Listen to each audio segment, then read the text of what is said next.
জবাব দাও। এই আমার বোন খুন হলো কেন পুলিশ মন্ত্রী জবাব দাও। তিলোত্তমার ন্যায় বিচারের দাবিতে আইএসএফ লড়ছে, লড়বে। তিলোত্তমার ন্যায় বিচারের দাবিতে আমাদের সংগ্রাম। আইএসএফ রাজপথে পুলিশ মন্ত্রী হুঁশিয়ার, এই আইএসএফ রাজপথে স্বাস্থ্যমন্ত্রী হুঁশিয়ার, এই কৃষক শ্রমিক রাজপথে পুলিশ মন্ত্রী হুঁশিয়ার।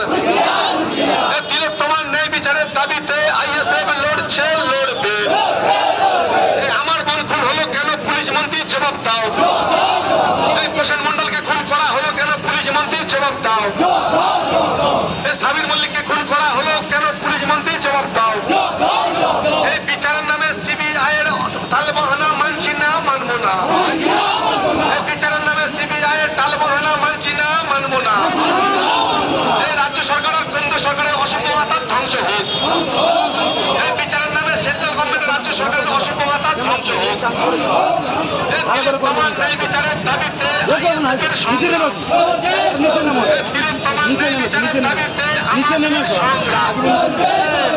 দাঁড়িয়ে দাঁড়িয়ে দেখলে হবে, পথে এসে লড়তে হবে।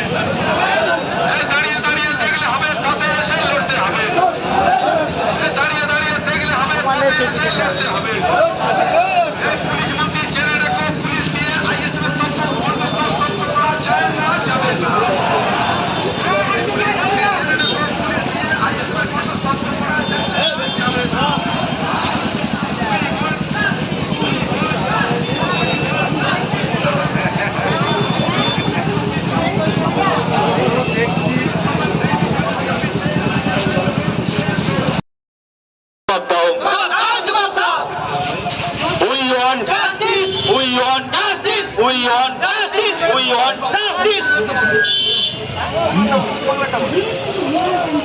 তিলোত্তমার বিচারের দাবিতে আমাদের এই মিছিল চলছে, চলবে। তিলোত্তমার বিচারের দাবিতে আমাদের এই মিছিল চলছে, চলবে। We want justice. We want justice. We want justice. We want justice. We want justice. Justice for justice for justice for justice for justice for Sabir ভাইয়ের বিচারের দাবিতে এই মিছিল চলছে, চলবে। সোমনাথ দেবনাথের বিচারের দাবিতে এই মিছিল চলছে, চলবে।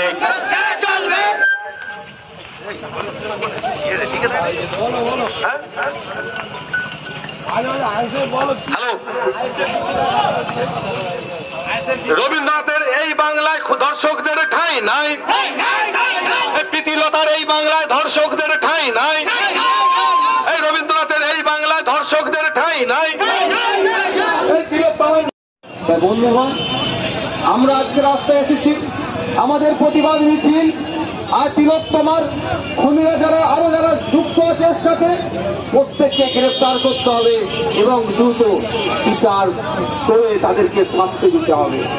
বন্ধুগণ, আমরা যখন মিছিল মিটিং করছি, শাসক দলের পক্ষ থেকেও মিটিং মিছিল হচ্ছে অনেক জায়গায়, তারাও বলছে যে দ্রুত বিচার চাই, ফাঁসি চাই, গুলি করে নাকি এনকাউন্টার করে দেওয়া হোক। যদি এনকাউন্টার আমাদের বৈধ কি অবৈধ আমি বলবো না, নতুন করে সবাই আমরা জানি, ফাঁসিটাও আমরা একদিন পর্যায়ে আছে সবাই আমরা জানি।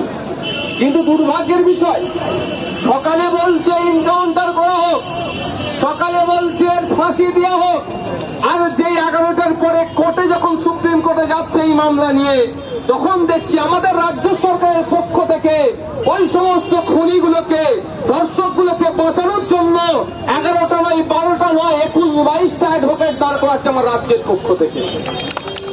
বুঝতে পারছি যে বরের বাড়ির মাসি আর খুনের বাড়ির পিসি হয়ে যাচ্ছে। যে বলছে ওই অন্যায় হচ্ছে, অন্যায়টা নিরসন হওয়া দরকার।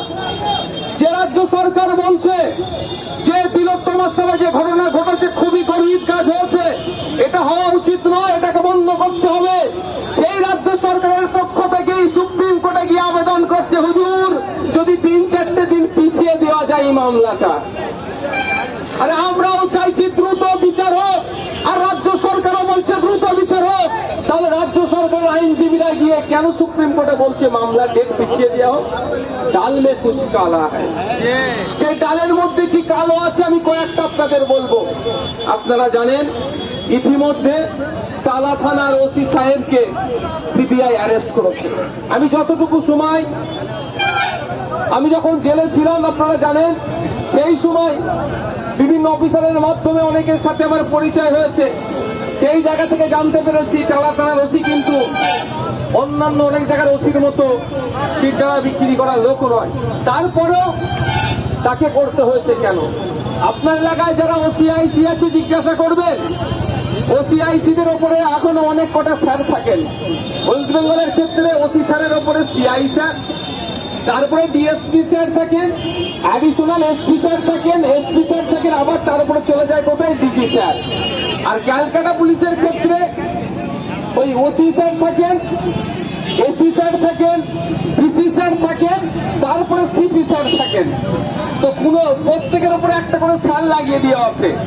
ওসি নিজে যতটুকু কাজ না করতে চায়, এসি স্যার ডিসি স্যারদের তার থেকে বেশি প্রেশার থাকে। এক্ষেত্রে কি হয়েছে আমি বলতে পারবো না। টালা থানা ওসিকে গ্রেফতার করেছে কেন? 8টা-9টা কারণ দেখানো হয়েছে। সময় স্বল্প, আমি রাস্তা জ্যাম করে প্রোগ্রামের আমি কোনোদিনই পক্ষপাতী ছিলাম না, আগামী দিনও আশা করছি এটা করবো না। কিন্তু যে আরজিকর কাণ্ড নিয়ে আবু সিদ্দিককে নিয়ে কি বলবেন? এবারে দেখছি ক্যানিং বিধানসভাতে আপনার নেতৃত্বে মিছিলের আয়োজন, কি দাবি জানাতে চাইছেন? দেখুন, আমরা চাই আমার তিলোত্তমা বোন দ্রুত বিচার পান। তার সাথে যে পাশবিক নৃশংস অত্যাচার হয়েছে, তাকে খুন করে, তাকে ধর্ষণ করে, তার সাথে যে অন্যায় হয়েছে, এই অন্যায়ের ন্যায় আমরা চাই। সেই জন্য এই কাণ্ডকে সামনে রেখে আমরা প্রতিবাদ মিছিল করছি। আপনারা জানেন বিভিন্ন রাজ্যে বাংলার শ্রমিকদের উপরে যে অত্যাচার হচ্ছে, কোনো জায়গায় খুন করা হচ্ছে, কোনো জায়গায় শারীরিক অত্যাচার হচ্ছে, সমস্ত ধরনের অন্যায় অবসান হোক, সেই মর্মে আমরা আজকে প্রতিবাদ মিছিল করছি। আমাদের এক সক্রিয় কর্মী আবু সিদ্দিক হালদারকে কিছুদিন পূর্বে ভোলা থানায় পুলিশ কাস্টডিতে এমন শারীরিক অত্যাচার করেছে, জামিনের কয়েকদিনের মধ্যেই সে মারা গিয়েছে। 2বার পোস্টমর্টম হয়েছে, 2বার পোস্টমর্টমও সরাসরি উল্লেখ আছে তার শরীরের আঘাতের ফলে তার মৃত্যু হচ্ছে। সুতরাং আমরা যতটুকু জানতে পেরেছি অ্যাডভোকেটের মাধ্যমে যে এটা পোস্টমর্টম রিপোর্টে এসেছে। তো যে পুলিশরা, যে কালপিটরা এর সাথে যুক্ত আছে, সেই পুলিশদের বিরুদ্ধে যেমন ডিপার্টমেন্টাল কোয়ারি থেকে শুরু করে যেগুলো চলবে, সাথে সাথে তাদেরকে বরখাস্ত এবং তারা দ্রুত যাতে শাস্তি পায় তার ব্যবস্থা করে। মূল অভিযোগকে গ্রেপ্তার করতে পারছে না, দেখছি কখনো ভলেন্টিয়ার গ্রেপ্তার হচ্ছে, কখনো কোনো থানার ওসি। কি বলবেন? ক্যানিং এর বুকে দাঁড়িয়ে কি দাবি জানাতে চাইছেন, কি বলতে চাইছেন? দেখুন, আসল মাথাগুলো খুঁজে বার করা হোক। এটা একটা মাথার কাজ নয়, আমি দায়িত্ব নিয়ে এটা বলতে পারি। এর পিছনে বড় ষড়যন্ত্র আছে। কারা কারা ছিল ওই সময় ডিউটিরত, তাদেরকে জিজ্ঞাসাবাদ যদি সিবিআই করে তাহলে অনেকে বেরিয়ে আসবে। আর কেন্দ্র রাজ্যের যে অশুভ আত্মা আছে সেটা ধ্বংসক আমরা বারবার চাইছি। যে সিসিটিভি মনিটরিং করতো ওই দিনকে, তাকে জিজ্ঞাসাবাদ করলে অনেক কিছু বেরিয়ে আসবে। এতগুলো বিষয় থাকছে, নাহলে আপনারা বলুন না, এত তড়িঘড়ি তিলোত্তমাকে দাহ করতে হলো কেন? তড়িঘড়ি ওই বাথরুমটা সেমিনার রুমের সংলগ্ন জায়গাতে সেটা ভেঙে দেওয়া হলো কেন? তড়িঘড়ি এইগুলোকে করা হলো মানেই বোঝা যাচ্ছে এর মধ্যে শাসক কোনো না কোনোভাবে জড়িয়ে আছে। তবে শাসক কিভাবে জড়িয়ে আছে আমার যতটুকু অবজার্ভ, আমি যতটুকু জানতে পেরেছি সূত্র মারফত, এখানে শাসকের বড় বড় নেতার বড় বড় দামাল ছেলেরা আছে, যারা ডাক্তারি পড়তে গিয়ে এক প্রকার ওয়ান টাইপ অফ মাতালাতাল বিভিন্ন ধরনের নেশা করত। ওটির মধ্যে যারা মচ্ছব করত, তাদের চক্ষুশুল হয়ে উঠেছিল তিলোত্তমা এগুলোর প্রতিবাদ করত। সেই জন্য তাকে এই ক্যানিং এ একাধিক মানুষকে মিছিলে আসার জন্য তৃণমূলের পক্ষ থেকে হুমকি দেওয়া হয়েছে, কি বলবেন? সে তৃণমূলরাই যে চাচ্ছেন যে ন্যায় বিচারক।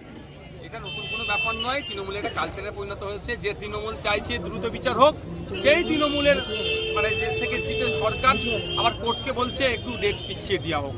যে তৃণমূল বলছে দ্রুত বিচার হোক, সেই তৃণমূলই সরকারের পক্ষ থেকে সুপ্রিম কোর্টে 21-22টা উকিল লাগিয়ে দিচ্ছে বিচার যাতে না পাই তিলোত্তমা। সন্দীপ ঘোষের মোবাইলের SMS এর নজর সিবিআই এর, কি বলবেন?